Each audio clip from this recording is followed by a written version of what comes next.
প্রাক্তন পুলিশ কর্তা বিজেপি নেতা দেবাশিস ধর এই মুহূর্তে আমাদের সঙ্গে টেলিফোন লাইনে রয়েছেন। দেবাশিস বাবু, আপনাকে স্বাগত। বেলডাঙ্গার ছবি আমরা দেখাচ্ছি, নিশ্চিতভাবে আপনিও দেখছেন। সকাল থেকে লাগাতার দেখাতে হচ্ছে, 8টা থেকে শুরু হয়েছে, 11:21 বাজে। কেন বলতে পারেন এতগুলো ঘন্টা পেরিয়ে গেল পুলিশ নিয়ন্ত্রণে আনতে পারে না? বিরোধীদের শান্ত মিছিল তো পুলিশ 2 মিনিটে তুলে দেয়।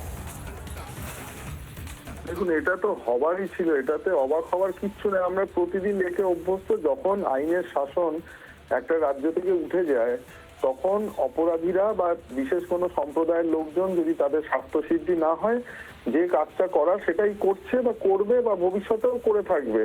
কিন্তু এখানে আশ্চর্য হওয়ার কোনো জায়গা নেই। একটা কথাই বলা দরকার যে আমাদের যে যুক্তরাষ্ট্রীয় কাঠামোতে যে ব্যবস্থাপনা রয়েছে, প্রথম ধাপ যে রাজ্য সরকার আইনের রক্ষক, ল অ্যান্ড অর্ডার মেনটেন করে, তারা পারছে না যখন। আমি আগেও আমার বিভিন্ন বক্তব্যে বলেছি যে এই যে মানুষ আক্রান্ত হচ্ছে, এবং সব থেকে বড় কথা, ইলেকশন কমিশন একটা কনস্টিটিউশনাল বডি, যার বিশেষ কিছু পাওয়ার রয়েছে যে যাতে সুষ্ঠুভাবে আমাদের নাগরিক অধিকার রক্ষিত হয়, তার জন্য তার সুবন্দোবস্ত করা। আমার মনে হয় ইলেকশন কমিশনের অতি সত্বর এ ব্যাপারে পদক্ষেপ নিয়ে তাদের আর্জি জানানো উচিত, যাতে তারা ফুল সিকিউরিটি নিয়ে, সেটা কেন্দ্রীয় বাহিনী হোক, সেটা 355 ধারা জারি করেই হোক বা 356 ধারা জারি করেই হোক না কেন, না হলে পশ্চিমবঙ্গকে রোখা। কারণ পশ্চিমবঙ্গ পুরো বাংলাদেশের ট্রেনকে বহুদিন আগে থেকেই ধরে নিয়েছে, এবং রাজ্য সরকারের মদতে।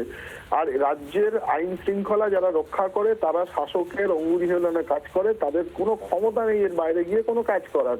এটা যখন হবে না, আর মনে হয় কাল বিলম্ব না করে এই এসআইআর প্রক্রিয়া না হলে পুরো বানচাল হয়ে যাবে, এবং আমাদের যে এপ্রিলে ভোট হওয়ার কথা সেটাও হবে না। বেশ, অনেক ধন্যবাদ আমাদের সাথে কথা বলার জন্য। আমরা লাগাতার নজর রেখে চলেছি বেলডাঙ্গার ছবিতে, এবং রণক্ষেত্রের পরিস্থিতি নিয়েছে বেলডাঙ্গা। সকাল 8টা থেকে এই ধরনের পরিস্থিতি চলছে বেলডাঙ্গায়।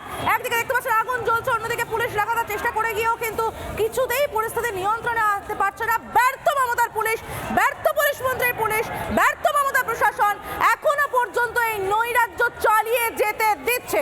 এই প্রতিটা ছবিতে, প্রতিটা খবরে আমাদের নজর থাকবে। নানা ধরনের কন্টেন্ট দেখার জন্য লাইক করুন, শেয়ার করুন আমাদের ফেসবুক পেজ, সাবস্ক্রাইব করুন আমাদের ইউটিউব চ্যানেল। পাশাপাশি অন্যান্য ব্রেকিং নিউজের জন্য অবশ্যই চোখ রাখুন রিপাবলিক বাংলায়।